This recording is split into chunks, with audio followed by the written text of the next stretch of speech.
my presentation on the Federal Reserve, the creature from Jekyll Island.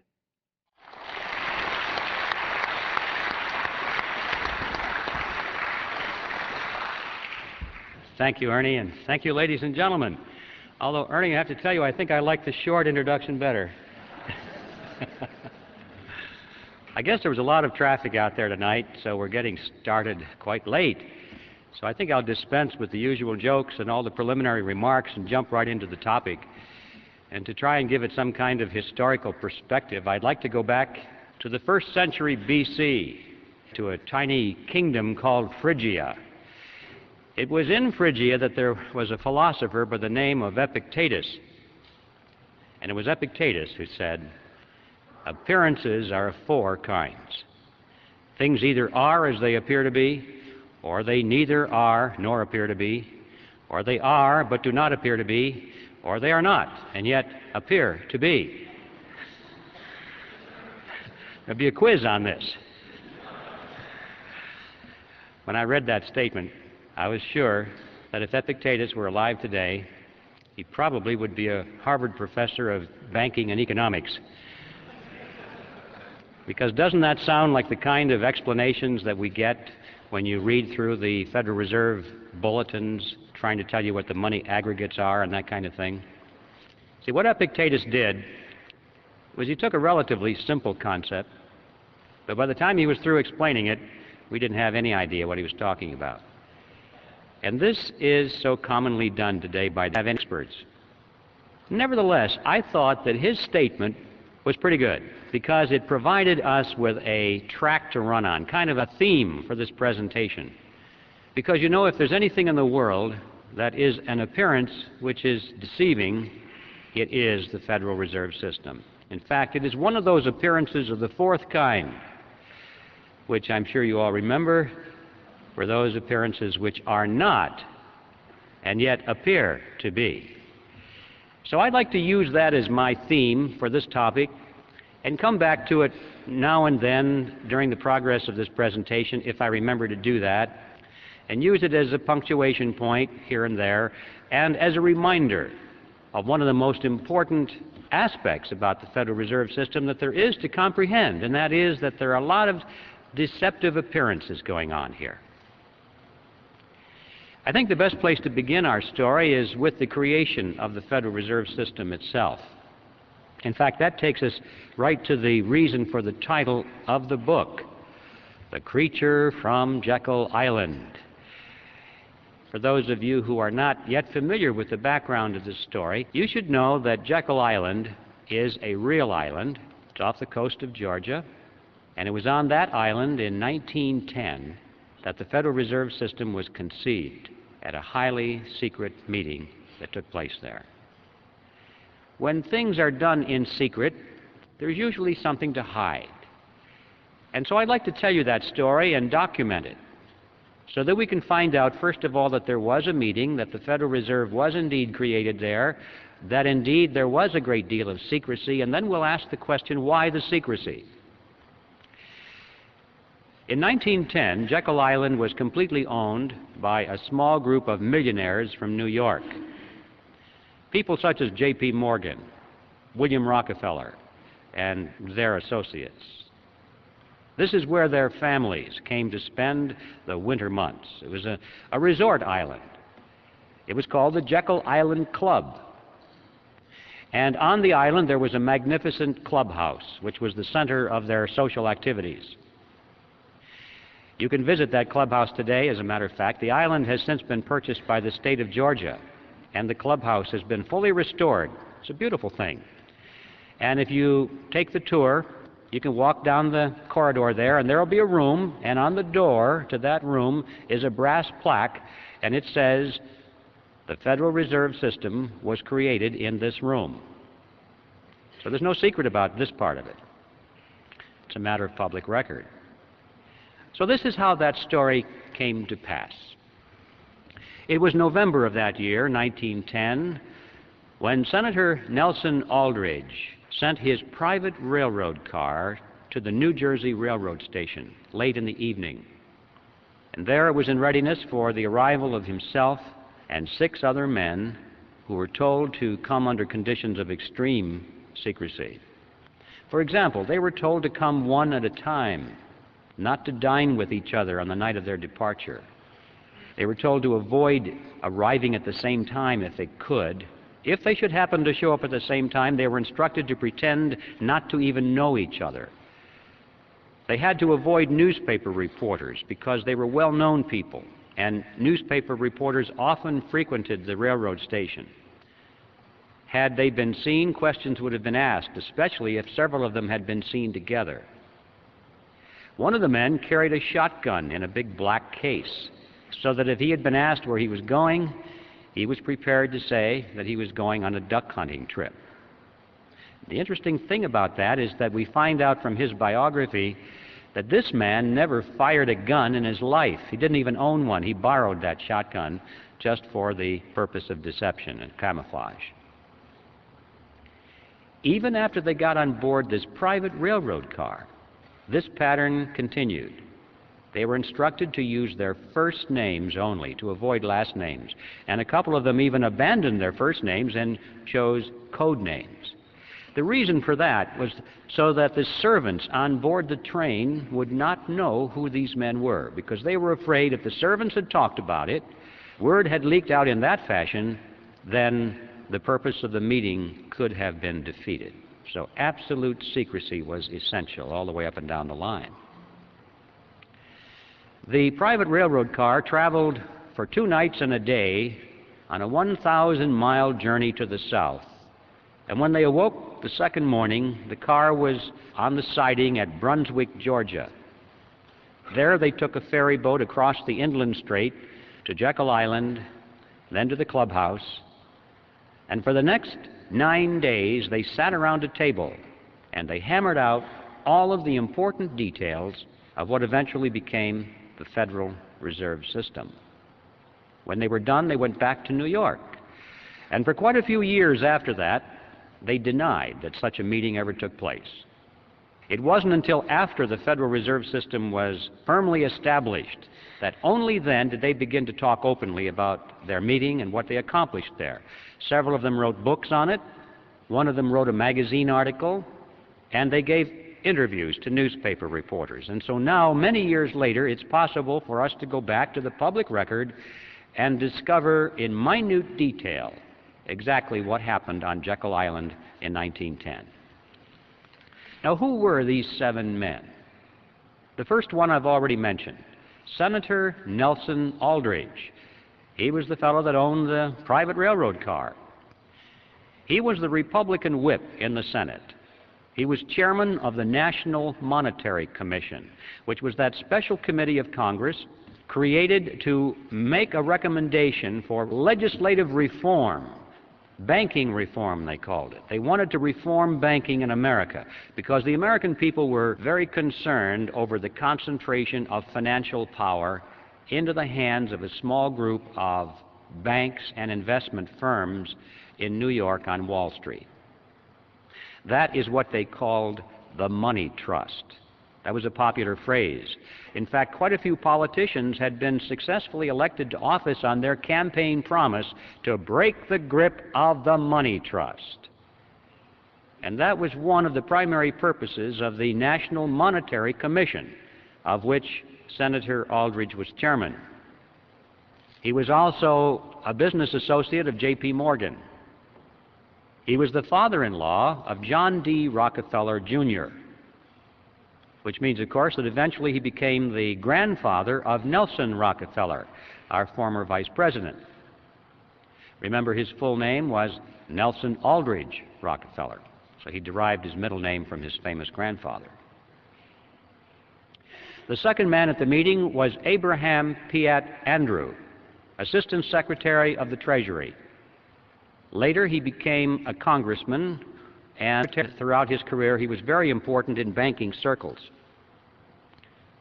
The third man there was Frank Vanderlip, president of the National City Bank of New York, the largest and most powerful of all the banks in America, representing the financial interests of William Rockefeller and the international investment firm of Kuhn, Loeb and Company. Henry Davison was there. He was the senior partner of the J.P. Morgan Company. Charles Norton was there, president of the First National Bank of New York, another one of the giants. Also, there was Benjamin Strong, head of J.P. Morgan's Bankers Trust Company. And incidentally, Benjamin Strong, 3 years later, when the Federal Reserve Act was finally passed, he became the first head of the Federal Reserve System.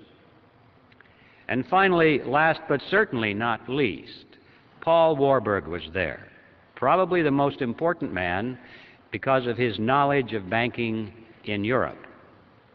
Warburg was born in Germany, eventually became a naturalized American citizen. He was a partner in Kuhn Loeb and Company. But he was also a representative of the Rothschild banking dynasty in England and France. And throughout his whole banking career, he maintained close business liaison with his brother, Max Warburg, who was head of the Warburg Banking Consortium in Germany and the Netherlands. Paul Warburg was one of the wealthiest men in the world. But those are the 7 men on Jekyll Island. And as incredible as it may seem, these men represented directly and indirectly approximately 1/4 of the wealth of the entire world in those days. And these are the men who sat around a table on Jekyll Island and created the Federal Reserve System. Does it arouse your curiosity? What's going on here? Now, for the skeptics who are here tonight, and I hope there are plenty, because if there aren't, I feel like the minister talking to the choir. I know there are always plenty of skeptics in my audiences, and that makes me feel very good. For the skeptics, you're probably wondering, did it really happen that way? Surely Griffin is exaggerating to make a point. Well, yes, it really happened that way, and I'd like to illustrate that by quoting for you just one piece of evidence here. This was taken from an article that was written by Frank Vanderlip himself that appeared in the Saturday Evening Post on February 9, 1935. Remember, Vanderlip was one of those at the meeting. And this is what he said. I do not feel it is any exaggeration to speak of our secret expedition to Jekyll Island as the occasion of the actual conception of what eventually became the Federal Reserve System. We were told to leave our last names behind us. We were told further that we should avoid dining together on the night of our departure. We were instructed to come one at a time and as unobtrusively as possible to the railroad terminal on the New Jersey littoral of the Hudson, where Senator Aldrich's private car would be in readiness attached to the rear end of a train to the south. Once aboard the private car, we began to observe the taboo that had been fixed on last names. We addressed one another as Ben, Paul, Nelson, and Abe. Davison and I adopted even deeper disguises, abandoning our first names. On the theory that we were always right, he became Wilbur and I became Orville, after those two aviation pioneers, the Wright brothers. The servants and train crew may have known the identities of one or two of us, but they did not know all. And it was the names of all printed together that would have made our mysterious journey significant in Washington, in Wall Street, even in London. Discovery, we knew, simply must not happen. Well, why? Why the secrecy? What's the big deal here? What's wrong with a group of bankers going to a private location and discussing banking or banking legislation? And the answer to that is provided by Vanderlip himself in the same article. He said, if it were to be exposed publicly that our particular group had got together and written a banking bill, that bill would have no chance whatever of passage by Congress. Why not? Because the purpose of the bill was to break the grip of the money trust. And ladies and gentlemen, it was written by the money trust. It's as simple as that. Had the public been aware of that fact, At the beginning, we would never have had a Federal Reserve System. That was like asking the fox to build the hen house and install the security system.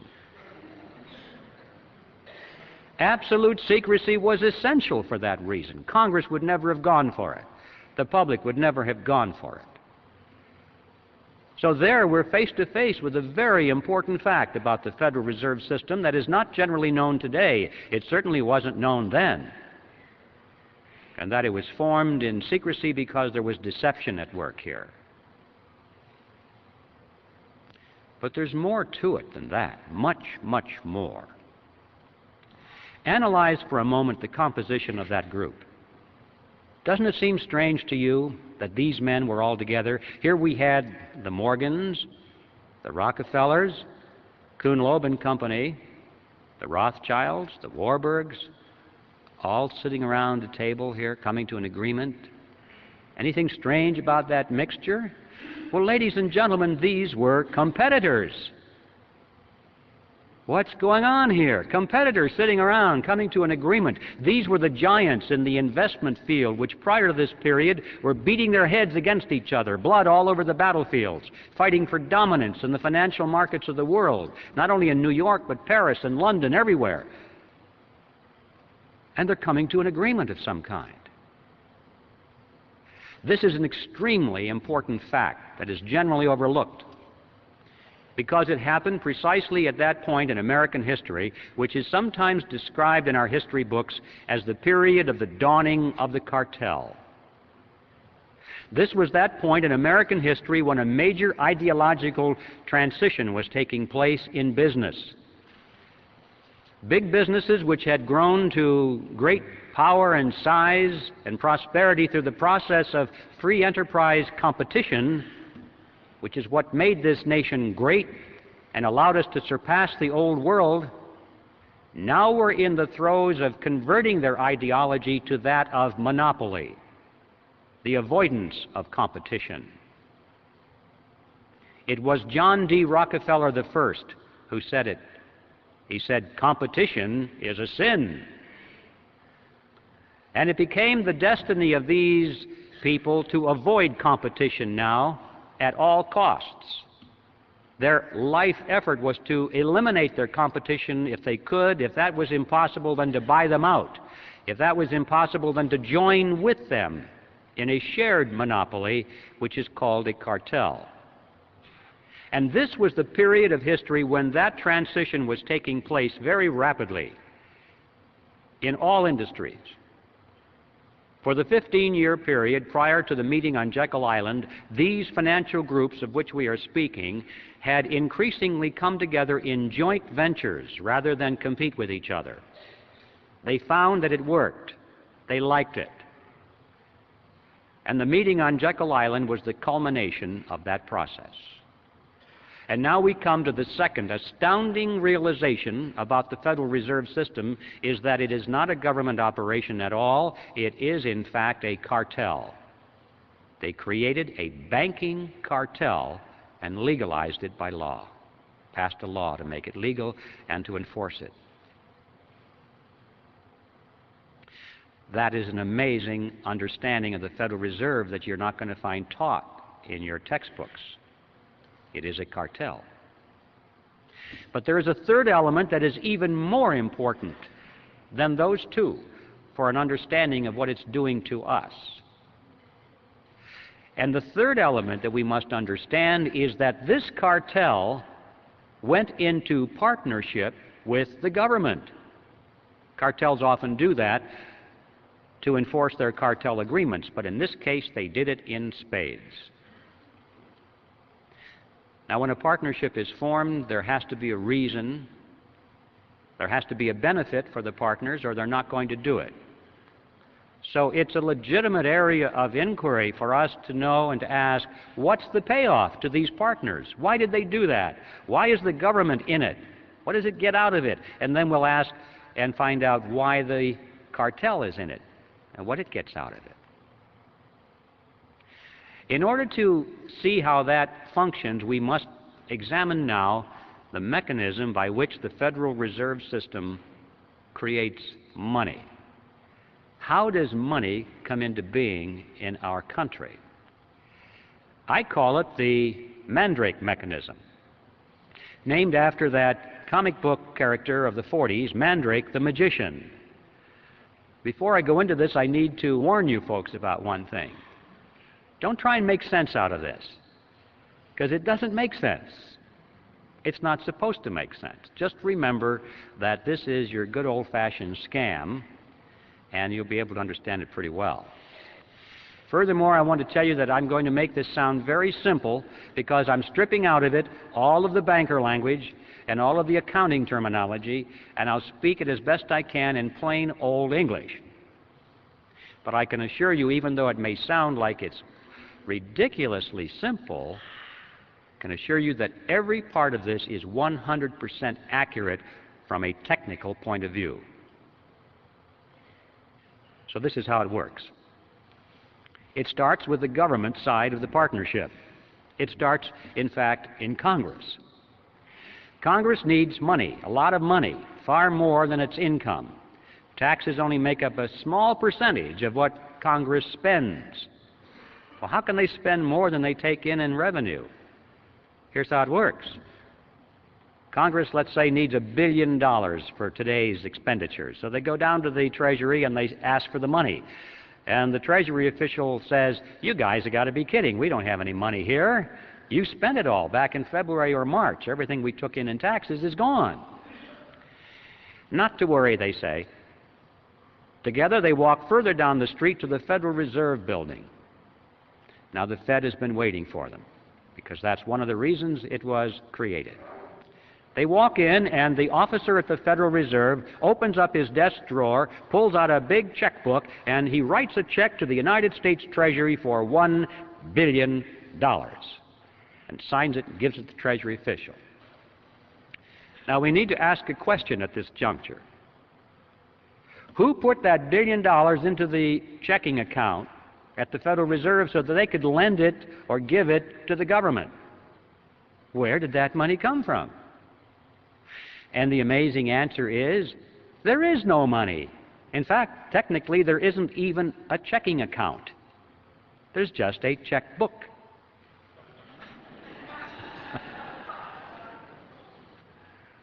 And that $1 billion springs into being precisely at the instant that the officer signs the check. Now, if you and I were to do that, we would go to jail. But they can do it because Congress wants them to do it. This is, in fact, the payoff. This is the reason the government is in this partnership, because the government has instant, easy access to any amount of money at any time without having to go to the taxpayer and ask for it in the form of direct taxes. If they had to go to the taxpayer and say, well, we want to spend this, this, and this, and we're going to raise your taxes another $3,000 per family this year, they'd be voted out of office. Not a popular thing to do. They like the Mandrake mechanism. But that's why the government is in it. But why is the banking cartel in it? To answer that question, we'll go back to that $1 billion check and follow some of the money. The Treasury official takes the $1 billion check and deposits it into the government's checking account, which is, of course, in a Federal Reserve Bank, so-called. And at that instant, the computers show that the government made a $1 billion deposit, therefore it has $1 billion in its account, therefore it can now write up to $1 billion in government checks, which it starts to do. We'll follow just a $100 check that it writes to the postal worker that delivers our mail. He takes it now and puts it into his checking account in his personal commercial bank down the street. Now the money is finally out of the Federal Reserve Bank, so-called, out of the government side of this partnership, and it's finally into the banking side, commercial bank. $100 has been deposited, so the banker goes over to the loan window and opens it up, and he says, attention everybody, we have money to loan. Somebody just deposited $100. We have money to loan. And this makes everyone joyous because that's one of the reasons they go to the bank, is to borrow money. It's nice to know there's money to loan. So they line up for the money. But they're a little concerned because it was only $100, but the banker says, don't worry, we can loan you up to $900 on that. How is that possible? How can the banks loan $900 when there's only $100 in deposit? Well, it works like this. The Federal Reserve System says that the banks must keep no less than 10% of their deposits in reserve. The bottom line is that the $100 that was deposited there is 10% of $1,000, therefore the bank can loan up to $900, which is the difference. Now, where did that money come from? The answer is the same. There was no money. That springs into being at precisely the point at which the loan is made. Now, let's analyze it. An important difference here between these two functions. The money that was created out of nothing and given to the government was spent by the government for its projects. On the other hand, the money that was created out of nothing for the banks, they didn't spend that for their projects. They loaned it to us for our projects. But they collect interest on that loan. So the bottom line is that they collect interest on nothing, which is not too shabby. This is why the banking cartel is in the partnership, because all of this becomes legal. Interest on nothing. What are the consequences of this? This money that is created out of nothing goes out into the economy, and these new dollars dilute the value of the old dollars that were already out there. It's like pouring water into the pot of soup. It dilutes the soup. When you pour all these new dollars into the economic pot, it dilutes the dollars that are there, and so prices start going up and up and up, and we have this phenomenon of inflation, which is the appearance of rising prices. I emphasize the word appearance because in reality prices do not rise. What's really happening is that the value of the dollar is going down. If we had a money which was based on gold or silver or anything else that had intrinsic tangible value that they couldn't just create out of nothing, you would find that prices would remain stable over a long period of time. And to illustrate that point, it's interesting to know that if we had lived in ancient Rome, we would have been able, with a 1-ounce gold coin, to buy a very fine toga, a handcrafted belt, and a pair of sandals. Well, today, what can we buy with a 1-ounce gold coin? We can go into any men's store and buy a very fine suit, a handcrafted belt, and a pair of shoes. The real price of those items hasn't changed in thousands of years when expressed in terms of real money. But when expressed in terms of those paper things we carry around, Federal Reserve notes, we call them dollars, they're not, they're Federal Reserve notes, they buy less and less and less because there are more and more and more of them being pushed into the economic pot of soup. We're still not done with the analysis. So we lost some purchasing power. Where did it go? Did anybody get it? People don't ask the question, did somebody get my lost purchasing power? It's as though, well, it just evaporated. It went up into heaven or someplace. It's just gone. No. For every loser, there is a winner. Somebody got your lost purchasing power. Who? Let's track it. Those people who got the lost purchasing power were the ones who were right at the point where the new money was injected into the pot, because they got their hands on it first, and at that point it had full value. But by the time they spent it and gave it to the next person, and then they spent it, and it started moving out toward the edge of the pot where most of us are, then it lost its value. But the ones up at the nozzle were the ones that had gained on our lost purchasing power. Who are they? Well, it's clear that the government is number one, isn't it? Because that first check, that billion-dollar check that we tracked, went to the government, number one. They got it first. What about the money created on the banking side of the partnership? Who got that first? Well, the borrowers, didn't they? The ones that lined up at that window. That was the nozzle. Now, this is something that we all recognize. In times of inflation, everybody says it's wise to borrow. Why? Because you borrow dollars, but you pay back in dimes. Inflation erodes that thing, and you have contracts, and you pay back with money that has less and less value. So the poor guy that gets your payment at the end of the line has lost his purchasing power, but you gained it because you were smart enough to borrow in times of inflation.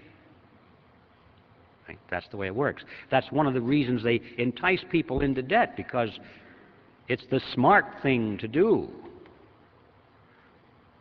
What they don't tell you, however, is that what you are gaining from this process, you are turning around and having to pay to the bank in the form of interest payments on that loan. Interest on nothing. The bank is actually capturing your gain through interest payments. Now, sometimes you have paper profits. Oh, look at the value of this real estate. Look at the value of this stock. People are paying more and more for it. But don't forget, ladies and gentlemen, that economic conditions can change, and these paper assets can contract as well as expand. And when the economy does contract, as usually it does, always does, then people are wiped out. They don't realize that the boom-bust cycles that we have had since the creation of this Federal Reserve mechanism is like a sawtooth. The economy expands slowly for long periods of time, 10 years, 20 years, 30 years, and people think this is going to go on forever. And then, boom, it comes down, usually very quickly. A lot of people lose their assets. And then it starts again for another 20 or 30 or 40 years. Oh, it's a wonderful ride, and then, boom, it comes down. And every time it comes down, people lose their investments. Notice, however, when you go to the bank and they give you something which costs them nothing to create, what do they want from you in return? Signature on the dotted line for your car, your house, all your assets, right? So if you can't make your payments of this nothing money, they get your marbles. They always win. In times of whether it's expansion or contraction, it doesn't make any difference. It was planned that way, carefully worked out. These people are scientists, ladies and gentlemen. This is the bottom line, that those who gain your lost purchasing power are the two groups that comprise the partnership in the Federal Reserve System, the government and the banking cartel. Now, this process is a tax. I don't care what you call it, inflation, or what name you want to give to it, it is a tax. If there's anything you remember about this presentation this evening, I hope it is this, that inflation is a tax.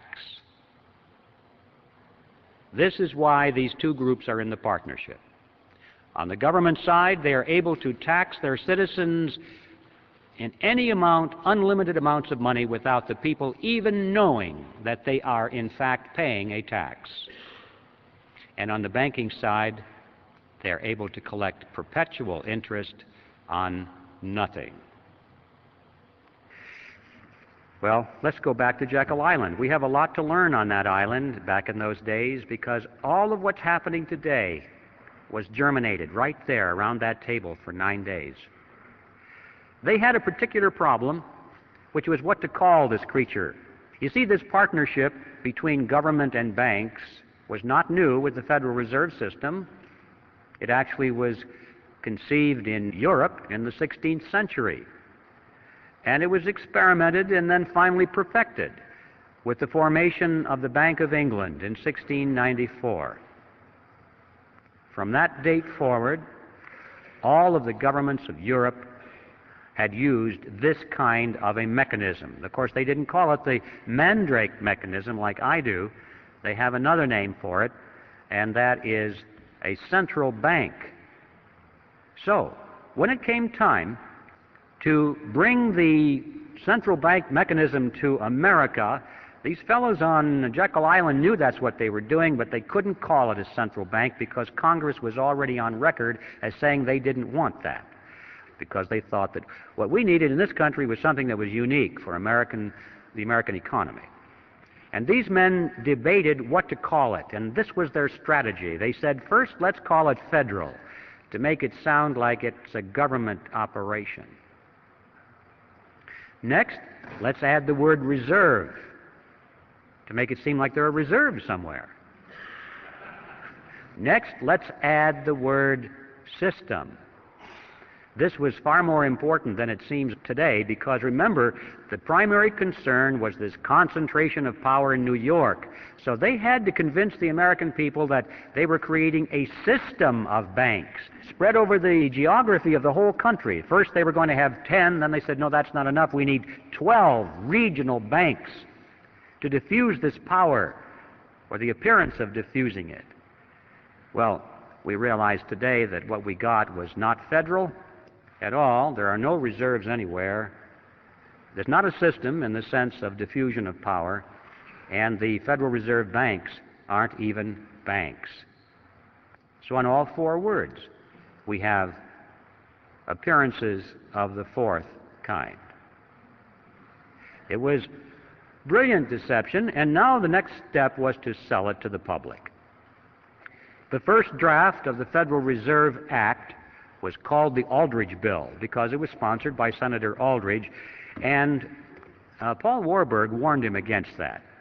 He said, Nelson, if you put your name on this bill, it's going to be voted down in Congress because you're so clearly identified with big business interests. And Warburg was right. Congress put thumbs down on it. The bill of the big bankers. Well, it was a minor setback. They took their bill, they scrambled the paragraphs around a little bit, took Aldrich's name off of it, and found a couple of Democrats to sponsor the bill. Now, this was different because everybody knew that the Republicans represented big business, but they also knew that the Democrats, on the other hand, represented the common man, you know, the working man, the fellow on the assembly line, like Ted Kennedy.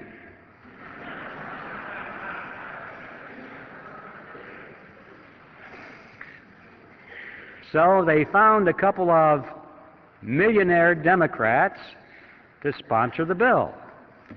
Carter Glass in the House and Senator Robert Owen, who was himself a very successful banker, sponsored the bill, and now it was the Glass-Owen bill.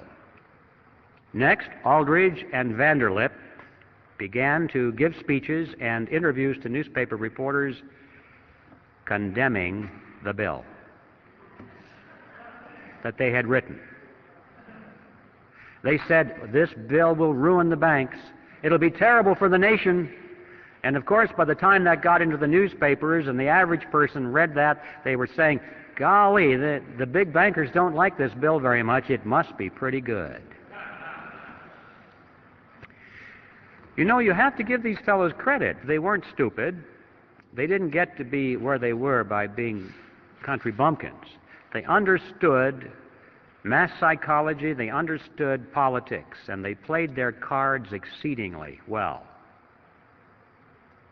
Meanwhile, these same individuals were, out of their own pockets, financing so-called grassroots study clubs that were springing up all over the country, holding public meetings, printing and distributing pamphlets extolling the virtues of the Federal Reserve Act. They gave huge amounts of money to some of our better-known universities in America, established new departments of economics, handpicked their own people to be the professors to chair those departments. And then those professors began to give speeches and write scholarly essays about how wonderful the Federal Reserve System was. And then at the insistence of Paul Warburg, they added a few excellent provisions to the bill, provisions which seriously restricted the ability of the Federal Reserve System to create money out of nothing. And Warburg's associates said to him, "Paul, what are you doing? We don't want that in our bill." And his reply was classic. He said, "Relax, fellas, don't you get it? Our object is to get the bill passed. We can fix it up later." It was because of those provisions that they won over the support at long last of William Jennings Bryan, who was the head of the populist movement. He had opposed this bill from the beginning. But when he saw those excellent provisions in there, he said, "Oh, well, I guess now I can support this bill." And with his collapse of opposition, the road was now clear. And everybody was for, almost everyone, except a few lone voices, was for the Federal Reserve. And indeed, they did fix it up later. Since the Federal Reserve Bill was passed, it has been amended over 100 times. And every one of those excellent provisions were long ago removed, and many more have been added, which greatly expanded the power and reach of the Federal Reserve System. And so with this professional, brilliant strategy and deception, it is no surprise that eventually the public and Congress was solidly for the Federal Reserve System. And the bill was passed on December 22nd, 1913, and the creature from Jekyll Island finally moved into Washington, D.C. I'd like to focus for a moment on what are the objectives of the Federal Reserve System, because, you know, we're told that the purpose of the Fed is to stabilize the economy and to put an end to chaotic banking. One of the more popular textbooks used in our colleges and junior colleges today is a textbook on economics written by Paul Samuelson. And here's what he says. He says the Federal Reserve sprang from the panic of 1907 with its alarming epidemic of bank failures. The country was fed up once and for all with the anarchy of unstable private banking. Well, that's what he said, and that's what the students are learning.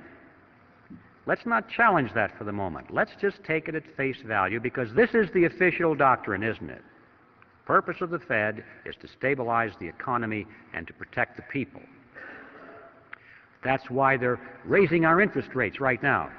That's what Greenspan says. Why is he doing this? To help people, right?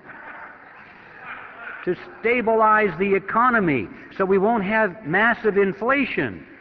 It's for you folks that he's doing this. See? That's what he says. And if you're trying to figure it out on the basis of these official pronouncements, you'll never get it. Let's just take this official pronouncement at face value for a moment and see how well it's doing. Let's give it a report card.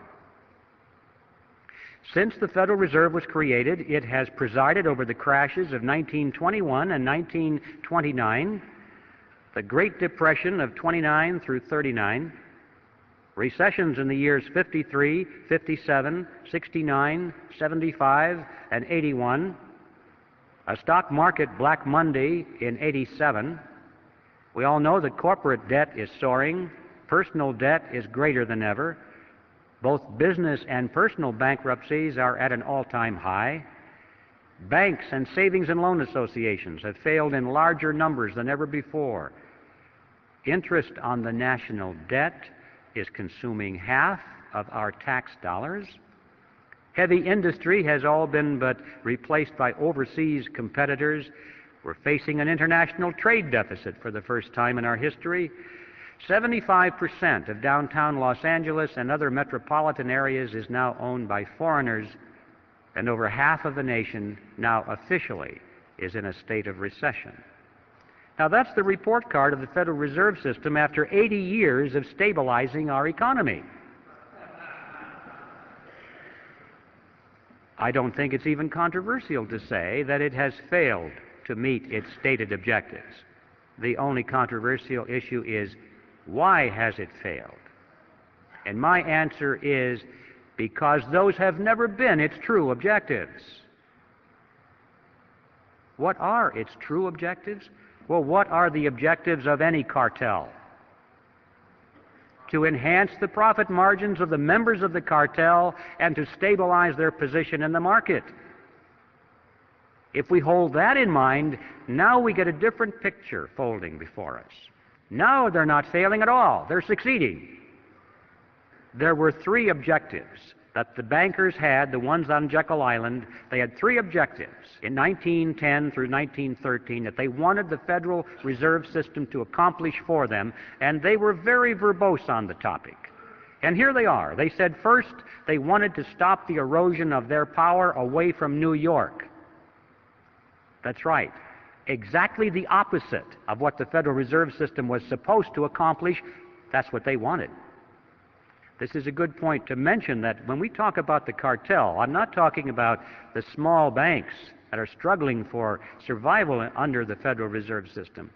Remember, John D. Rockefeller said competition is a sin. And one of the purposes of the cartel was to put a check on the competition from these new banks, keep them in their place, eliminate them if possible, and to do so through regulation, setting up conditions that the big banks could afford to handle, but the small banks could not handle. So I'm not talking about your local banker now. I'm talking about the New York cartel. That was objective number one. Objective number two was to reverse the trend of what they call private capital formation. Now that's banker language for a trend in which individuals or businesses use their own savings for something instead of going to the bank and borrowing money for it. At the turn of the century, there was a trend toward private capital formation in business particularly. Businesses were holding back a certain portion of their dividends each quarter, putting that money into a sinking fund, and then as the capital formed, or as they saved more and more money, then they used their own savings to build a new factory or to launch a research and development project or whatever. And the banks were extremely concerned over this trend. They wanted to entice businesses back into the banks to borrow money. And they knew that the only way to do that is to lower interest rates. And you may say, well, why didn't they just lower interest rates? Because you're thinking in terms of today, not then. Today it's easy if you're the Federal Reserve System to lower interest rates because they have the lever to move it either way, up or down, totally within their control. But in 1913 there was no lever, because the money in those days was backed by gold and silver, and you can't hook a lever onto that kind of money. Under those conditions, interest rates are the result of the natural forces of supply and demand.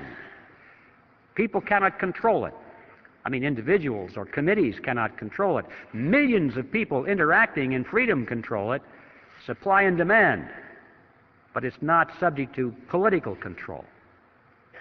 And they knew that the only way that they could get people into the banks is to artificially depress the natural interest rate. How do you do that? They said that the answer was through a flexible currency. They said what the nation needed was a flexible currency to meet the demands of industry. Well, what is a flexible currency? It's not this stuff that bends. You need a dictionary to understand some of these things. A flexible currency, ladies and gentlemen, is money made out of nothing. That's what that means. Now, you see, the trick is not too complicated. If you can create money out of nothing, you don't have to charge an awful lot of interest on it to show a profit.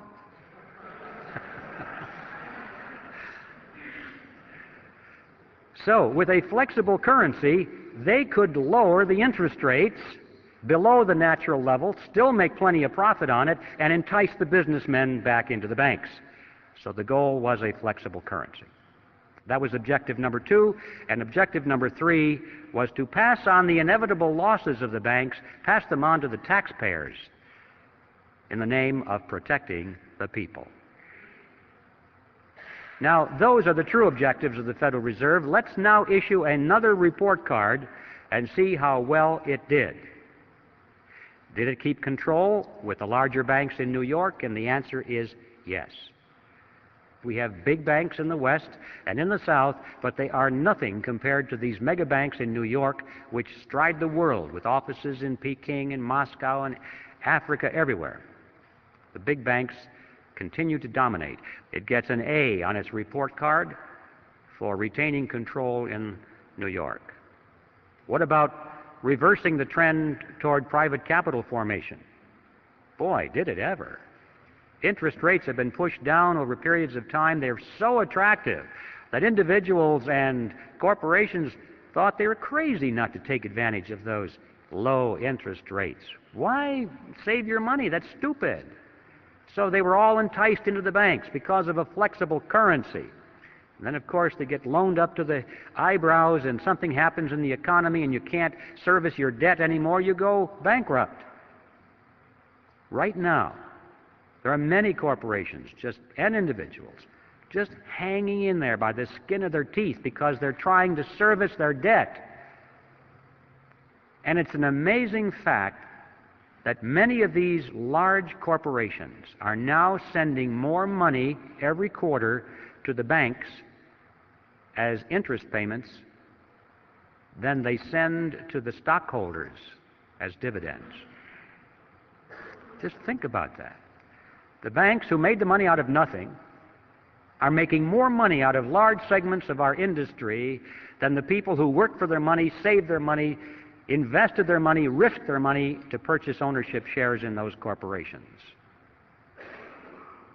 And the Federal Reserve System gets an A on its report card because, indeed, with flexible currency, it reversed the trend toward private capital formation.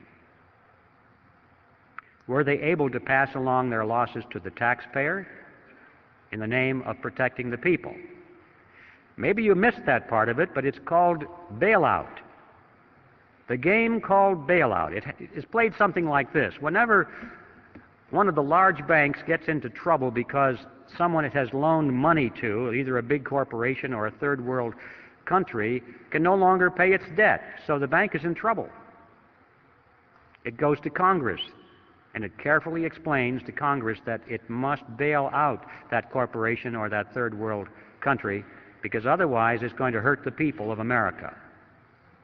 If that venerable corporation is allowed to fold, look at how many thousands of jobs will be lost. People will be put on welfare.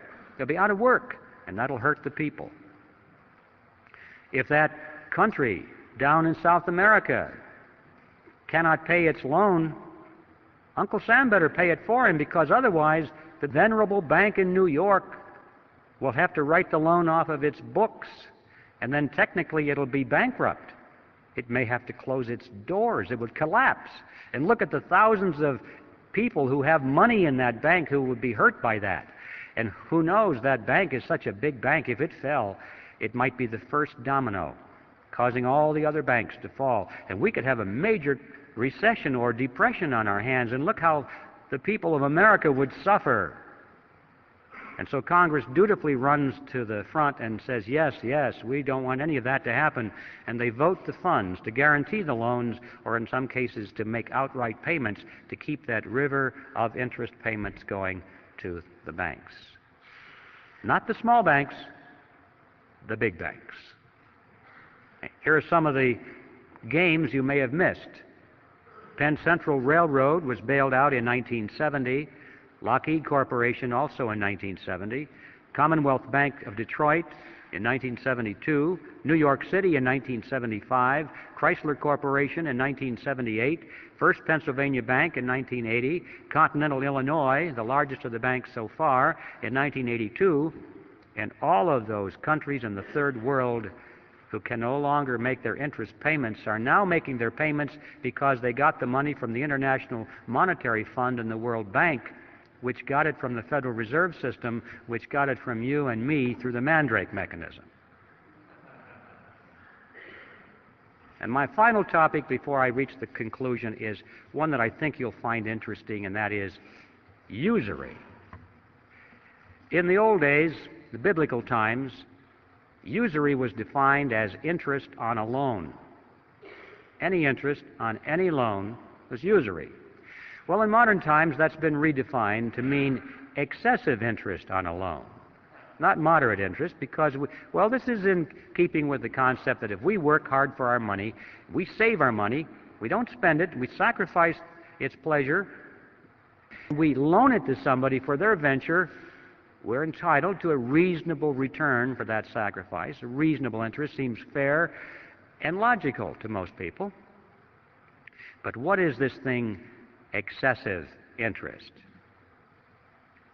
Thomas Edison said, "People who will not turn a shovelful of dirt on the project, nor contribute a pound of materials, will collect more money than will the people who will supply all the materials and do all the work." I wondered about that when I read it. I thought, was Tom exaggerating? So I got my calculator out and I punched in the numbers. I took, for an example, a $100,000 house to be built. I assumed that $30,000 was going to go for the land and the architect's fees and the permits, that $70,000 would go for the actual construction of the house, the labor and the materials.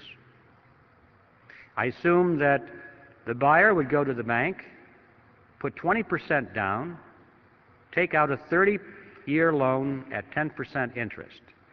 I punched in the numbers, and I found out that the borrower will pay to the bank in interest $172,741 as compared to $70,000 paid for those who did all the labor and did all the work. In other words, the bank will earn 2.5 times as much money as those who produced. You may say, well, yes, but don't forget the time value of money.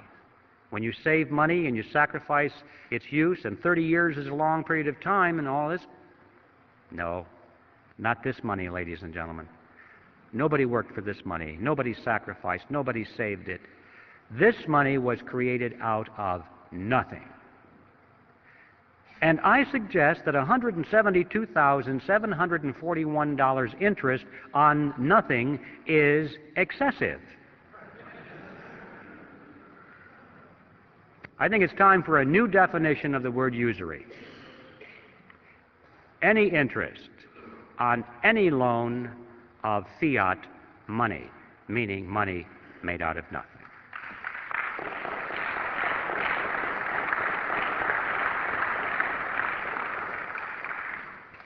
Now, this example of a $100,000 house, I should point out to you, is a grain of sand in the Sahara.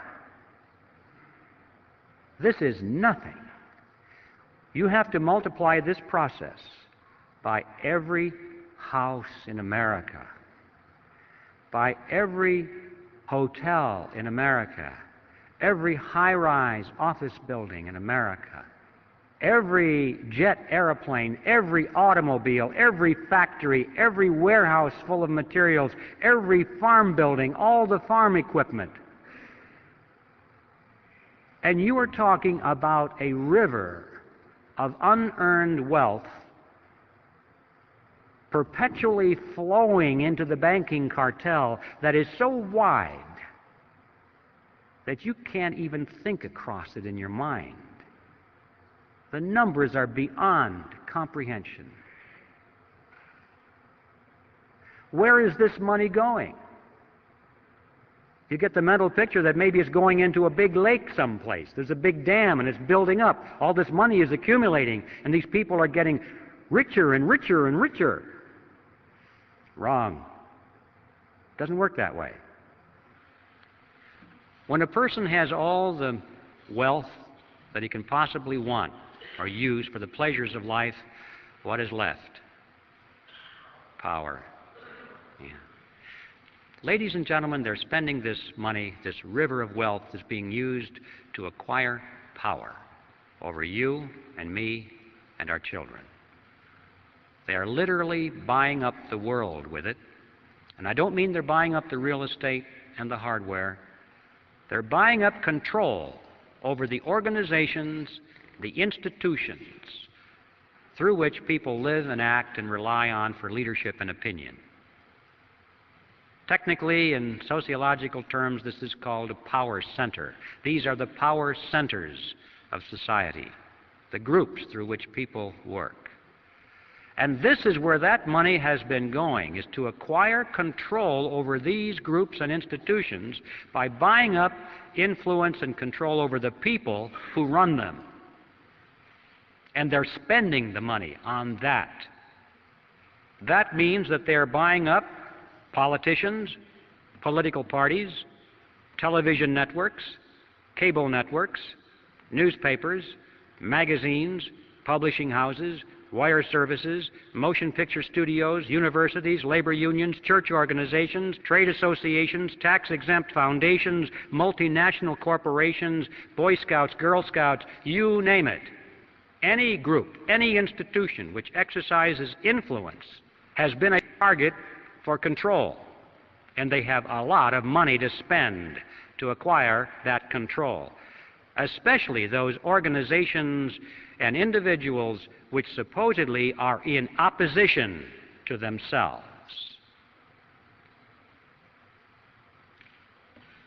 This process has been going on not only in our country and in a more or less parallel manner in the other industrialized nations of the world, but ladies and gentlemen, in the so-called third world or underdeveloped nations, it has gone on so much further than you can ever imagine. In fact, it is now complete. These countries have been purchased already with this money. Did you ever wonder what's going on there at the International Monetary Fund and the World Bank? You don't hear much about that. Every once in a while, on the back page in the newspaper, you'll read that Congress authorized another $100 billion to go to the IMF, to be loaned to some little country or given to them, and they explain to us that this is to raise their standard of living. Well, you don't believe that either. That is an appearance of the fourth kind. It's not going to raise their standard of living. If it is, if that's the true purpose, they're not doing a very good job of it, are they? Because, you know, if you look at those nations, after all of these decades and expenditures of hundreds of billions of dollars, you cannot point to one nation that has had its standard of living raised one iota. In fact, in most cases, it's the other way around. The reason is simple. That's not the purpose of the money. The money does not go to the people. It does not go to the businesses in those countries, which might have a chance of raising the standard of living. It goes to the politicians in those countries, to the governments.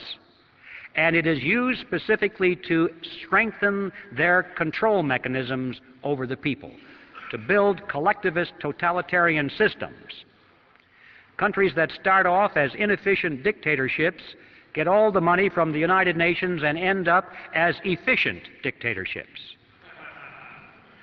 The money is used to strengthen their army and to strengthen their bureaucracies. These people, for the most part, couldn't care less about the standard of living of their subjects, so long as they live well, so long as they have their mansions and their yachts and their jet aircraft and their trips to New York, to the United Nations, and their suites at the Waldorf Astoria. Ideology means nothing to them.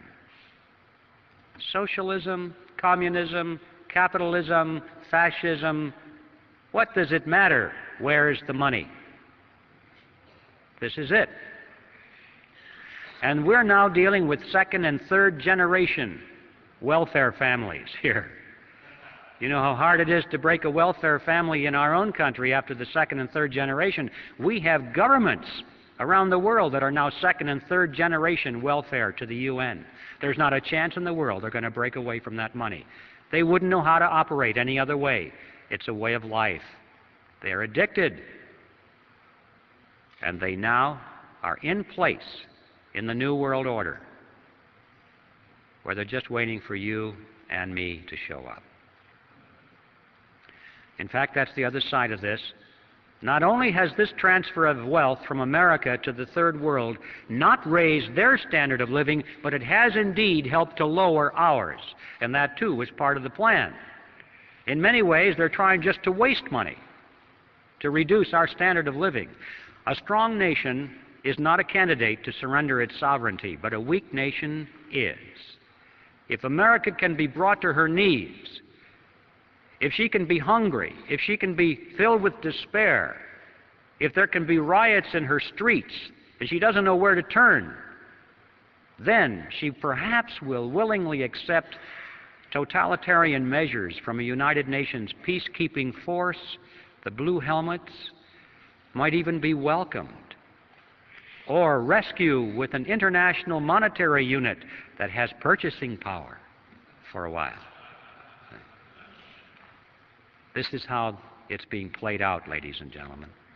And so I want to just conclude by saying that the name of the game is not wealth. It is power. So what are we going to do about this? Well, it's obvious. We have to slay the creature. Obviously, that's the starting point. We can't allow this creature to continue. It has to be eliminated. But how are you going to do that?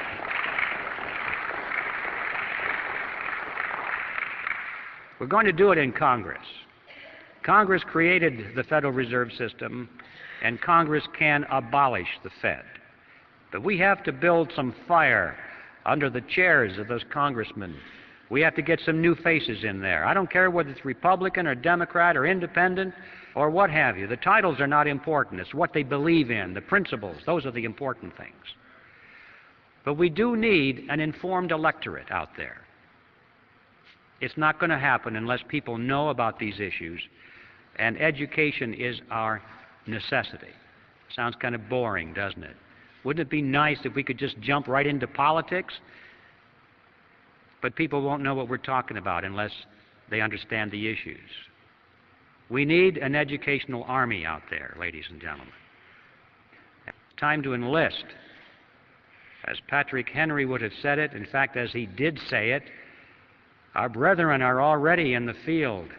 Why stand we here idle?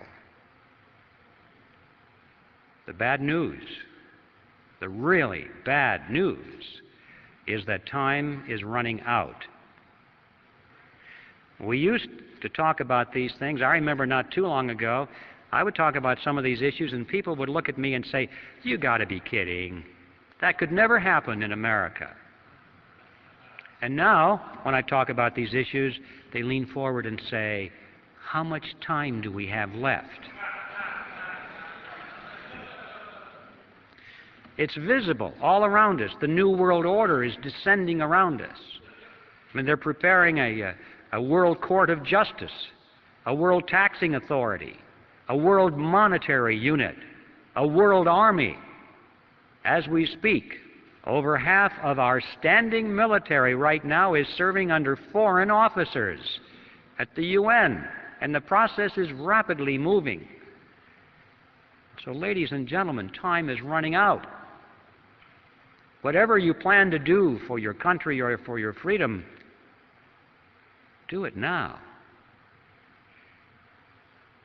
But the good news is, the really good news is that we still can do it. We still have time. We still have freedom. Instead of complaining about how bad things are or how late the hour is, we should rejoice over the fact that we can still meet as we are here tonight. We can still talk openly. We can still advocate such things as the abolition of the Federal Reserve System. We still have elections. We should rejoice on that fact. All we have to do is go out and work like our very lives and our freedom depended upon it. Because they do.